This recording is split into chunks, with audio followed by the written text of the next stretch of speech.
Making sure we are on the air. Hello, hello, peace lovers, peacemakers, peace builders. Welcome to Peace Mindedly, a podcast featuring peaceful bridge makers. The fact that you are watching this show means that you are yourself also peaceful bridge makers. We honor our guests, and I believe that they are absolute peaceful bridge makers that are trying to bridge and connect cultures, nations, languages, people, and pride ourselves for the guests that we host for this show. So here I am very excited about this program and this conversation because with my guests we are going to talk about a question that since I was a little kid, and since I could really understand myself and could understand the meanings and questions, I started asking this particular question, the question that stick with me when I was born in the Islamic nation and until now.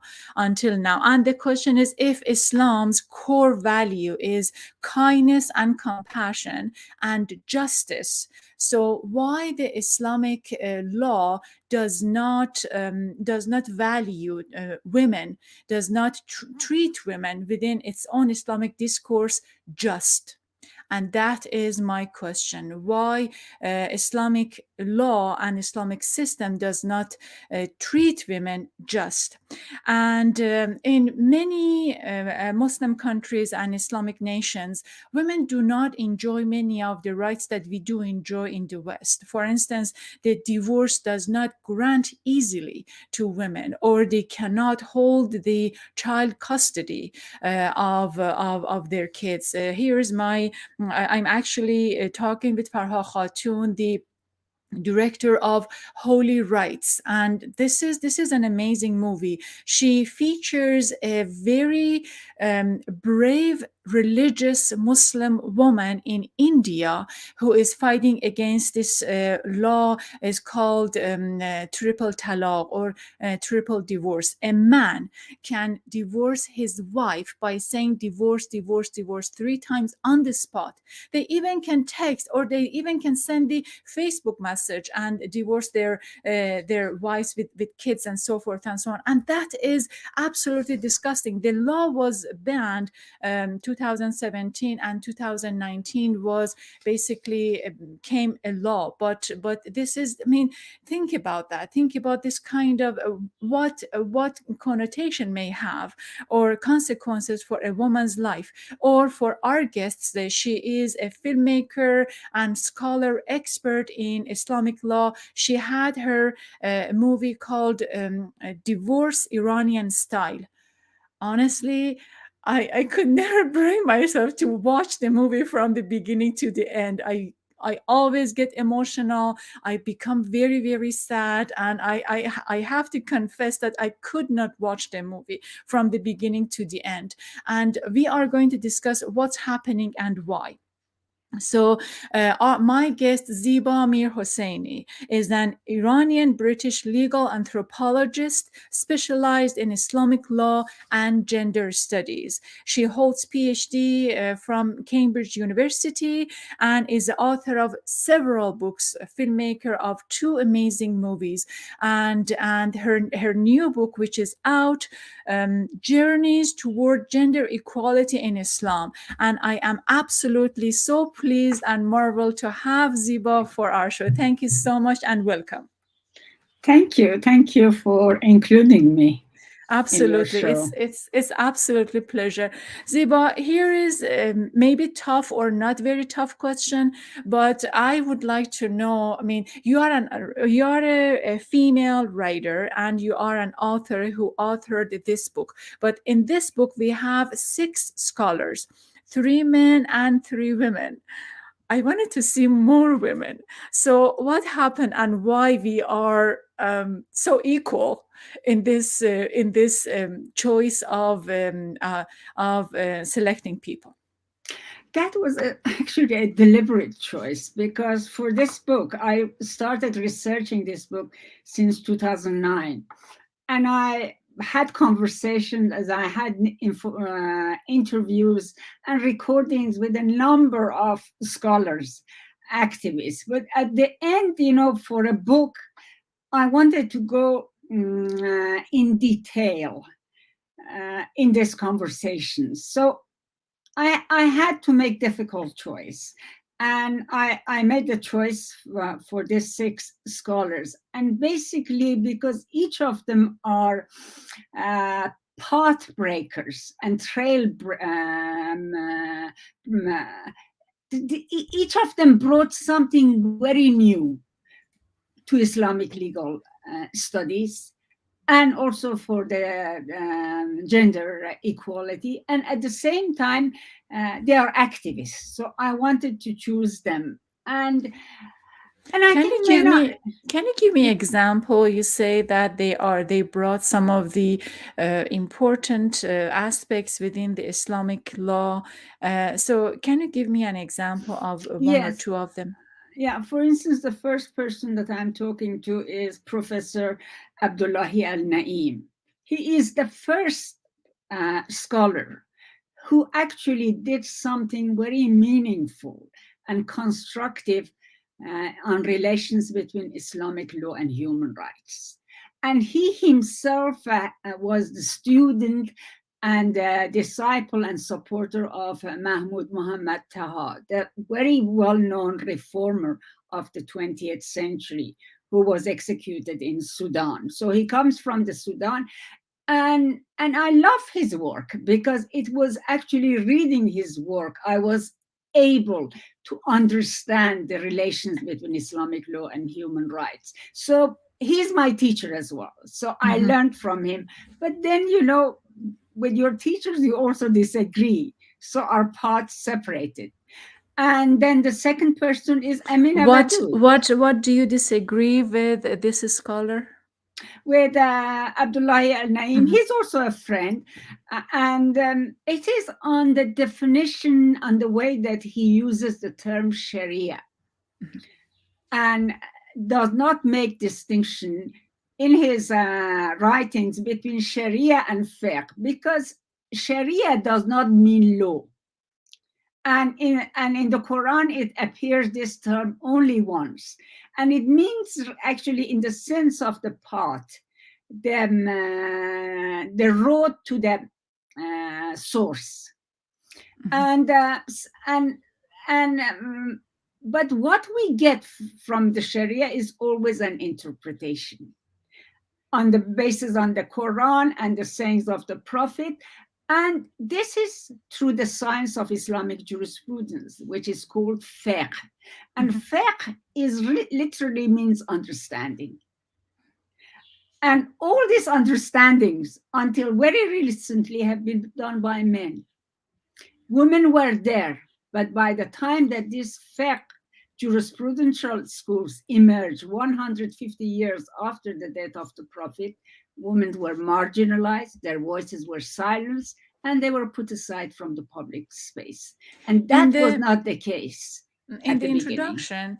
Yes, I'm going to follow up on that point. But in the introduction, since we're talking about fiqh, you mentioned that fuqaha are so much like the law professors at the university you were visiting, because usually law professors doesn't like any speculation. They want to be certain of it, okay, of the rules, of the laws, of the regulations, and you found similarities. Can you tell me about the similarities between law professors and fuqaha? Yes, I did research in 1990s, in 1995 in Qom, which is the center of Islamic Shia learning. And I had conversations and interviews with the ulama, and that forms the basis of my second book. So for them, it's the nature of the law. And they think that there is a legal solution for every problem. And when they are working within an Islamic framework, they actually think that they have the right and duty to provide these solutions. And all this must be done by them. Is this ahkam? Yes, it is ahkam. Yes, this is what they drive, they understand from the Quran and from the hadith, which are the literature or reports on the sayings and deeds of the Prophet. And they use the methodology. And the methodology, the classical methodology, has two elements. One is analogy, which is called qiyas, that is reasoning by analogy. So, which is a very limited form of reasoning. And the second one is consensus among the jurists.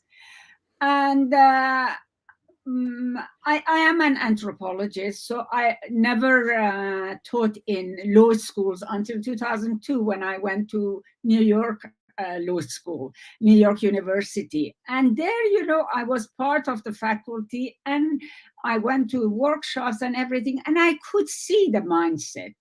But it's not fair to say that all lawyers are like this. But when you have to be like this because law needs to deal with certainties. So no wonder that for this Risala or the book of Ahkam or rulings, we have a very thick book because it's basically about everything, every matter of. Yes. But here's the issue. Does fuqaha leave any room for individual reasoning? Yes, they do, and especially for the Shia law. But especially in Shia law, reason or aql or intellect is a source of law. And it can be on the same level as the revelation, because our reason, our faculty of reason, never goes against revelation. And if it goes against revelation, that means that we didn't understand it well. So there is a place for it, but in practice, it's not used. Yes, this was my point. In practices, because when we are talking about use of reasoning, we are talking about the use of reasoning that indicated and imposed by men. Yes, and also in the case of fuqaha or Muslim jurists, it is the reasoning that belongs to at least 300-400 years ago. And because why we are not? It was my conversation with Mustafa, and what is this resistance toward not being able to you're talking about in the book at the beginning, you're talking about three mindset and three groups of ulama, of traditionalists, neo-traditionalists, and reformists. And then in our conversation, you said that the middle ground, the neo-traditionalists, are in a larger space compared to traditional and reform. But what really prohibits this thinking to go towards reformist ideology faster? I think it is identity. And also it has a lot to do with the legacy of colonial time. There was a time that Islamic civilization was at its zenith. And we must not forget that many of the sciences came from translations of books that Muslim scholars translated from Greek. But then, when decline started, and with the decline also came the colonial conquest by the 18th, 19th century, identity became very important. And Muslims went into defensive. And when you are in a defensive position, you attach to the tradition. You don't want change because that is a threat. So it is political. Political. But within the scholars, there are also, even within the seminaries, who are very, their thinking are very up to date, contemporary, but they are a minority. And then it is the question of power. And the power is very important because, they want to keep together. And in Iran now, after the Islamic Republic, this traditional fiqh or Islamic jurisprudence is in dominance. And the country is facing a lot of problem, but at the same time does not want to change it or cannot afford to change it because they lose their power And also because if they change it, they open the door for change and democratic And it's a trade. change. It's not a trade. They may consider traitors. Yes, yes, they make, and I think what is important is that we need to democratize the production of knowledge in every field, including in religious field. And one of my aim is to do that, to include women's voices, and also to produce religious knowledge. You need to have a ruling which is meaningful in our context. You just can't rely on the traditional sources. You must have a conversation with others, with sociologists, anthropologists, economics. The science, the knowledge is now so diverse. So you can't be one source. Sure. You And need to be. that's why you decided to include men and women and also women. Tell me about I mean what in what way you chose the women in this book. Tell me please. It's Amina Wadud is two other women. Please tell me about them and tell me how you decided to feature them in the book. Yes, first of all, I think men are important because if we talk about justice and equality, it must be for men and women together, and we are connected in so many ways. So I wanted to have the voices of men in this book as well because I value their voices. But the three women in my book are actually exceptional in so many ways. One is Amina Wadud. She is a Muslim American, African American Muslim, and also she is the one who chose Islam, because many of us are born into this faith and we don't choose our religion. And later in our life, we might choose, make a choice. But she actually fell in love with the Quran, and she produced the first book in 1992, which is looking. She introduced the concept gender as an analytical category in understanding the Quran. So she is the author of a book that is translated in many languages. And also in 2005, she was the first woman who became an imam, leading a prayer, which became very controversial. And I have known Amina since 2000, when I became involved with Sisters in Islam and started going to Malaysia. And for me, going to Malaysia was an eye-opener as well. So Amina is also a friend. And she's the most important woman scholar in Islam. So that is one reason. And I wanted to choose people that I knew, and choose people with whom I had worked, because with all these people I have worked. And then it is Asma Lamrabit.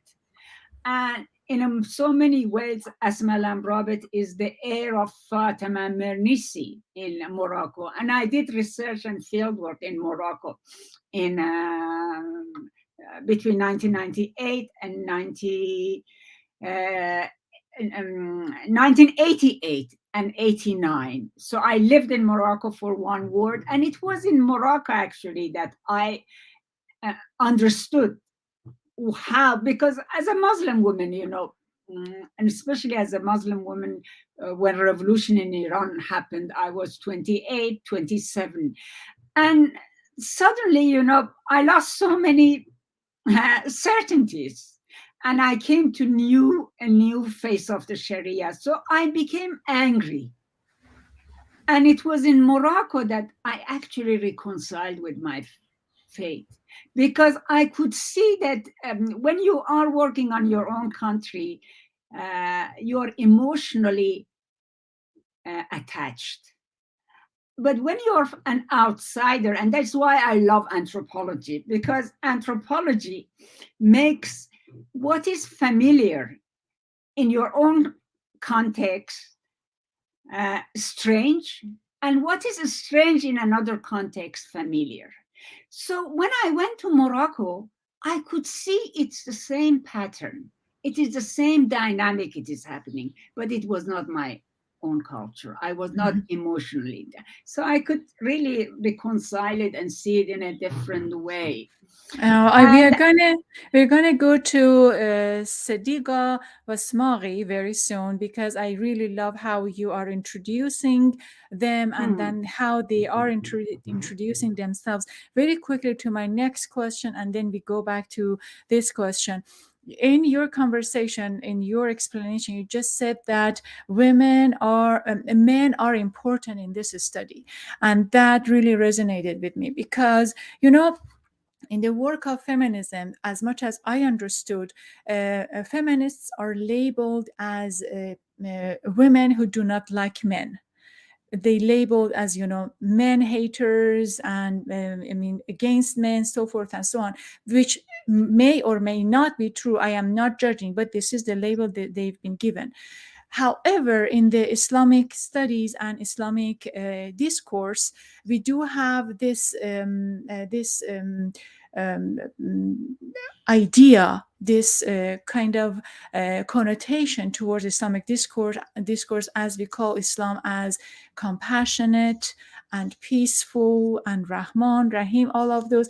I think maybe because of this reason, we are trying to include men, as much as I understood, of not just pushing them away. No, they are part of discussion, and therefore it is not totally feminism in the Islamic studies. It is women's advocacy, or it is gender studies, and it's we are not excluding men because of the compassionate and kindness attitude that is within the Islamic fabric. So what do you think about my understanding? I think that, it's so difficult to generalize. Uh-huh. All over the world, including in Islamic context, feminists have a bad name. Mhm. And the bad name is given to them by their opponents. Why? Because they challenge patriarchy. And we live in a world that the order is patriarchy. And we are all socialized in patriarchy, whether we are men or women. But there are many men who break away from patriarchy. And I think, for feminism is basically just doing away with breaking the hold of patriarchy.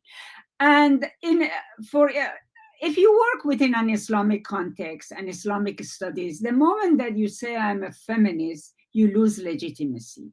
So for that reason, many women who work uh, in Islamic context, they don't want to call themselves Why feminists would you lose your legitimacy? because of feminism seen as an alien concept. I It see. came from the West. It was Mhm. imposed by the West. Mhm. And it can be true because at the time of colonial time, feminism was used as a way of dehumanizing and demeaning Muslims. And we also see that for political reasons, feminism is used. The Iraq War in 2003 and then 2001 in Afghanistan, it was done in the name of democracy, liberation of women, and all this. So we have that political side of it. But for me, it is important to separate uh, an idea from the practice and politics of that idea. Islam is compassionate. Islam is about peace, but at the same time, it has been used by political Islam, by the Islamists, by people like Daesh for violence. Human rights is for human dignity. But at the same time, in the politics of human rights, we see that the discourse of human rights is used in that way. So I'm among those who want and claim to be a feminist and a Muslim. And I don't see them in contradiction. And I think it is important that for us to have Islamic feminism, not only as an identity, because being Muslim is an identity, but also as part of producing knowledge, theology, and understanding it. And theology is very important. And I see our problem in Muslim context for women to be as much as theological as it is political. And you cannot separate them. In the Western context, this is not the case, because the role of religion in public life and in the private life is very different. And the context is very different. But in Muslim context, the role of religion is there in the public life and private life. And therefore, if you are working for equality and justice, which feminism is justice for women in a just world, which includes men as well, which includes the poor as well. So I see it as an inclusive way, and I think I want to claim both of them, and I don't want to be forced to choose. Or maybe we come up with a phrase or a term that includes men and women in the most compassionate and peaceful way. I'm going to come back to ask my follow-up questions, but please stay put with me. You are watching and listening to Peace Mindedly, a podcast featuring peaceful bridge makers. For this hour, we are talking with Ziba Mir-Hosseini, scholar, activist, filmmaker, and author of Journeys Toward Gender Equality in Islam. I'm going to ask her about the solution that she's offering and also the journey. She's talking about the journey that really take her and the people that she's talking with in this book to come up with a practical solution about feminism and about women advocacy and women rights within the Islamic discourse. For this season, this is the season 5 for Peace Mindedly.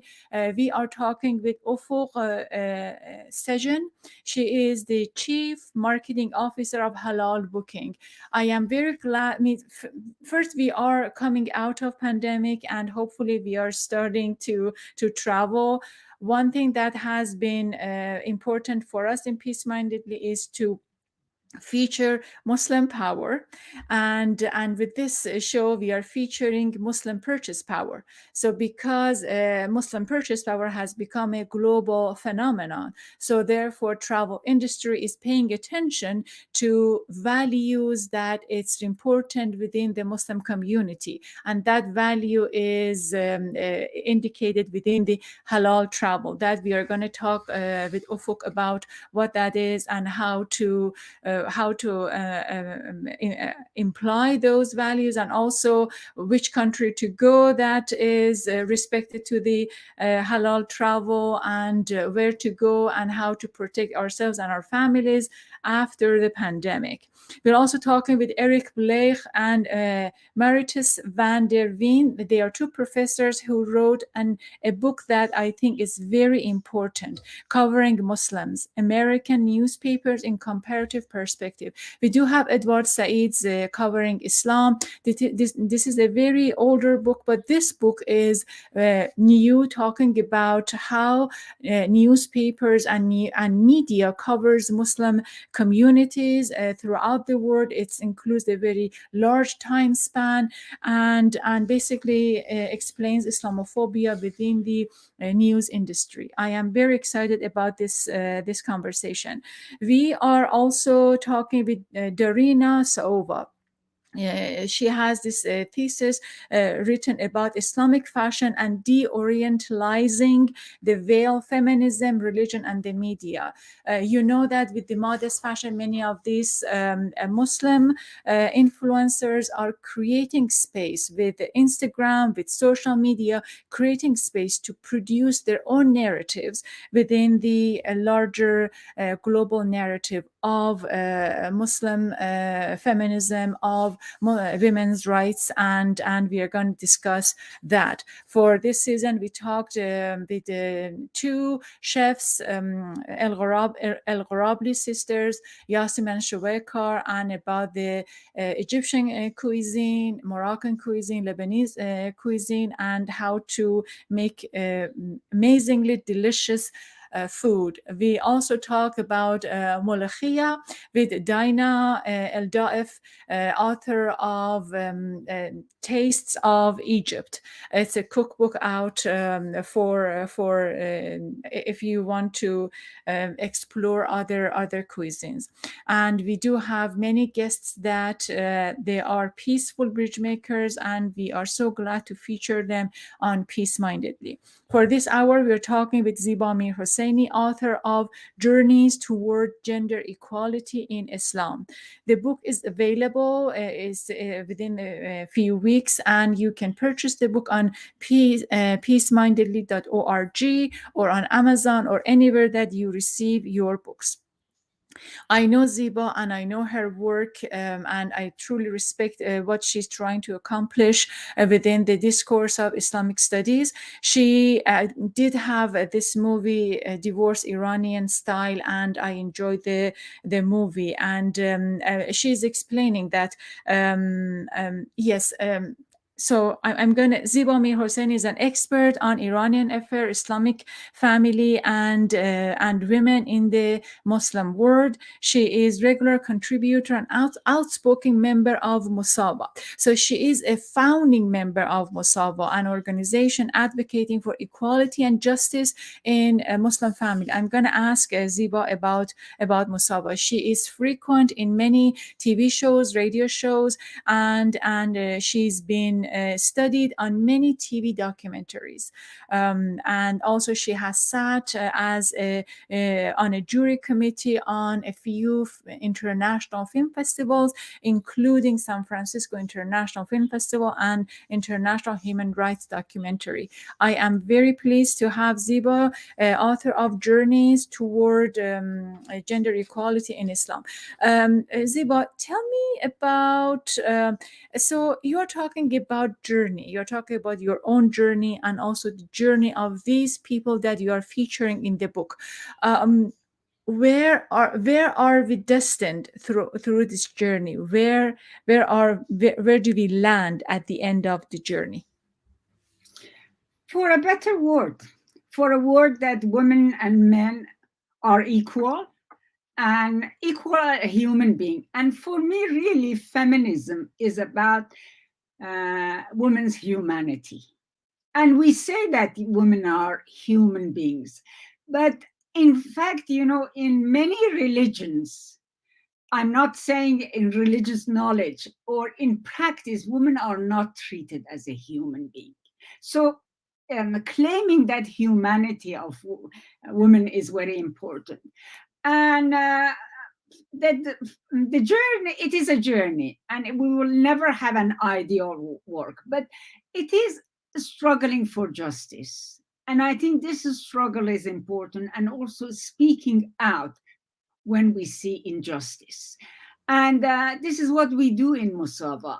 And Musawah came into existence in 2009. It was launched in 2009, and it brings a group of activists, Muslim activists, Muslim women's activists, and scholars together to argue for equality and justice, both within the human rights framework and Islamic legal tradition. I don't say Islam because Islam is about justice, but the legal tradition is a different matter. And Muslims are not treated as equal human beings in the legal tradition. And it needs to be changed.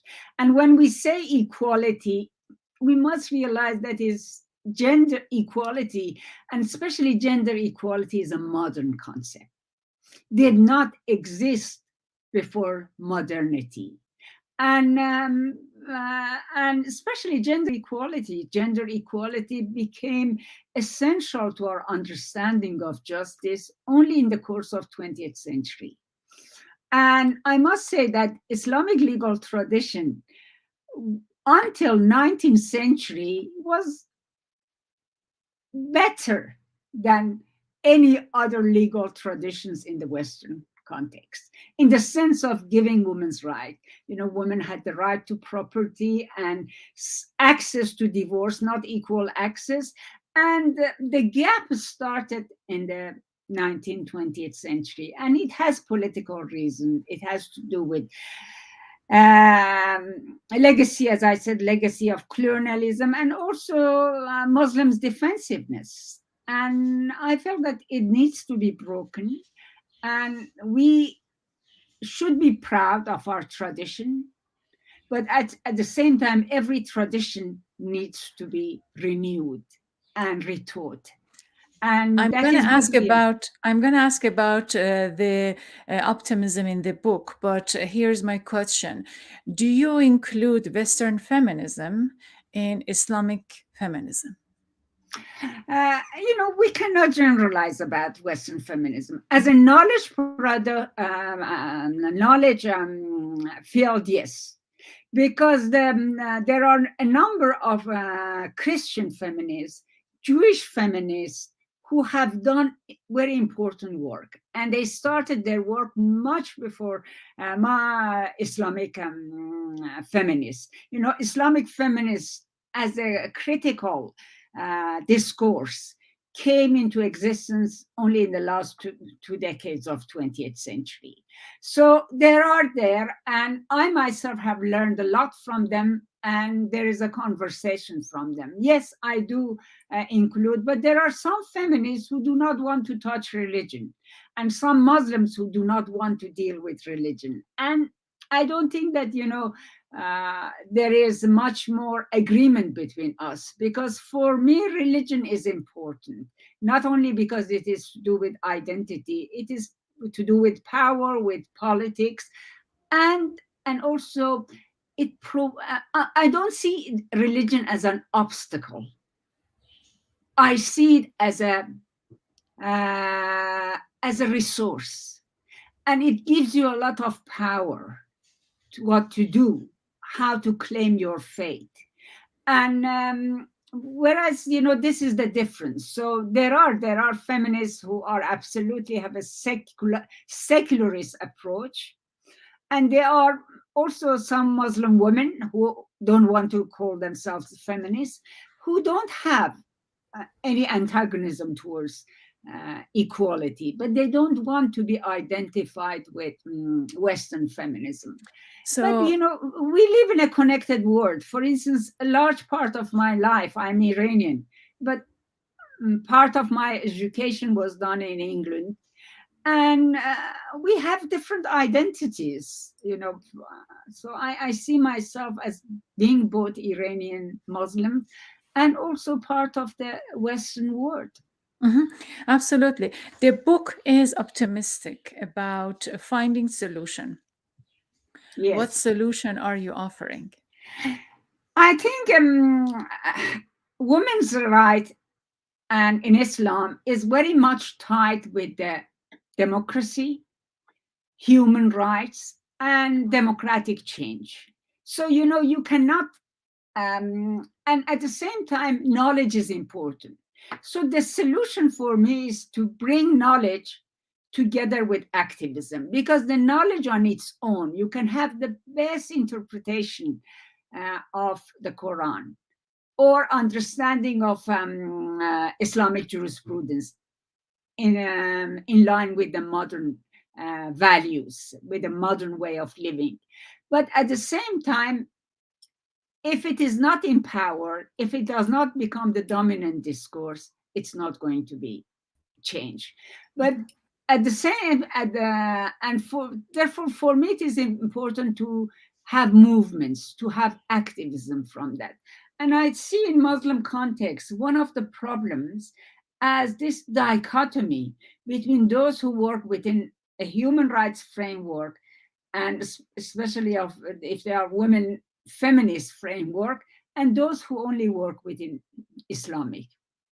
And I think this is a false dichotomy. It needs to be broken. And the false dichotomy is that to staying only within the one particular discourse, either religion or non-religion. Yes, that is a dichotomy because you need both religion and the secular. Uh-huh.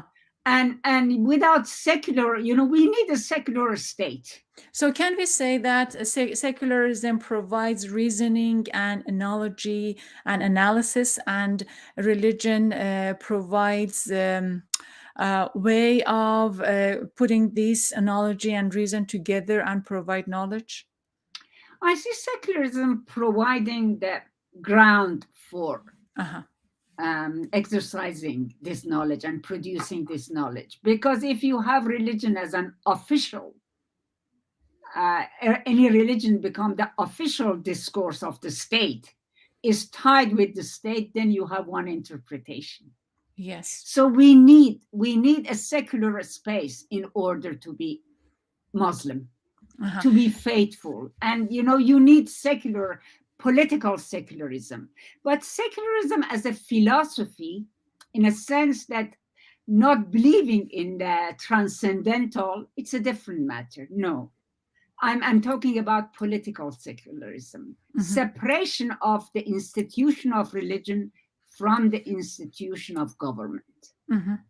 Not from politics, because politics, in America, religion plays a very important role in politics everywhere, in Russia at the moment, but not to be identified with the state, not to be state has the only way of interpreting it. Yeah, Which political is the case, religion. yes, which is the case in Iran, for instance. Yeah, Yeah, absolutely. and that is a problem. You keep talking about democratizing knowledge operation, and you keep talking about knowledge. So I wonder, who did you write this book for? When I first started this book, I started in 2009, and it was after Musawah was launched and born. And in 2009, also, we had the Green Movement in Iran. So it was a lot of hope, because in Green Movement in Iran, after 2009, we see for the first time men and women are out, the young people are out, and they are asking for their democratic rights within an Islamic state. So I was very helpful at that time, and I'm still hopeful, because I'm an activist as well, and I cannot afford not to lose hope. Because without hope, you are just giving the ground to the other side. Hope is as important as faith. So I make a choice to be faithful and hopeful as well. So I started it by making this knowledge available to the activists, to the ordinary women and men, because the scholars write in a way that is sophisticated. They use jargon, and also they write for an academia, for a specialist. I wanted to, and at the same time, apart from women scholars, none of the male scholars exclusively focus on gender. Gender is part of their discourse. So I wanted to bring their scholarship out, make it accessible, and also engage them in a conversation to see what their implications of their work can be on gender. And I definitely ask this from the male scholars. And for the female scholars, especially with Amina Wadud and Asma Lam Rabit, their scholarship is very much rooted in feminism as well. Talking about the feminist scholars, we didn't get to include, you wanted to explain Cedira Wasmari. So very Yes. briefly, who is she? She is Iranian, and she is incredible. The last chapter of the book is a conversation with Sadiqa Asmari. She is one of the women jurists who used to study Islamic jurisprudence, fiqh in university, and in the theology department in Tehran University. And then, so she has the knowledge of fiqh or Islamic jurisprudence, but at the same time critically looks at it and engages at it. And her project is basically arguing for the fact that fiqh cannot be the source of law. It is a law like any other law, and also against the power of the clergy. And her project is basically to separate, and she might sometimes, she might be critical of Islamic feminism and things like this, but what she does is, I see it as very feminist. And she's an incredible, she's a thinker, and she's a theologian, and also a very brave woman. Very brave woman. Do you have any project in hand that you are looking at to finish? In Musawah, because one part of the Musawah's work is knowledge building. And the first big project that we did, which was a long-term project and took us about 7 years, was to rethink two key concepts in Islamic jurisprudence. And these two concepts are qawama and wilaya, that place women under male guardianship and authority. And actually, in that project, we deconstructed that. And the writings are there. And after doing that, we started a new project. And this new project is actually about the reconstruction. And because what I see as one problem is that the ethics that we have in Islamic jurisprudence, ethics that inform the interpretation of the Quran, is a patriarchal ethics. So we need actually to have an egalitarian ethics. What is egalitarian? For us, we find it in the several concepts in the Quran. Mm-hmm. That is adl, which is justice. Mm-hmm. That is insaf, which is fairness. Mm-hmm. That is qist, which is again equity as well. And also the concept of ihsan, mm-hmm. which is about goodness and beauty. Mm-hmm. And another concept which is very important in Islam is the concept of ma'ruf. Mm-hmm. That is according to what is right, according to what, excuse me, people accept, society accepts, norms.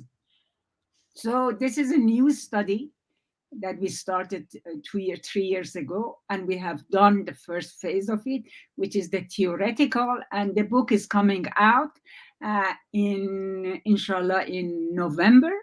And it is called 22 November 22. Yes. Do you know the name? Yes, Justice and Beauty in Muslim Marriages. Oh, Justice and Beauty in Muslim Marriages. That's awesome. Justice and Beauty.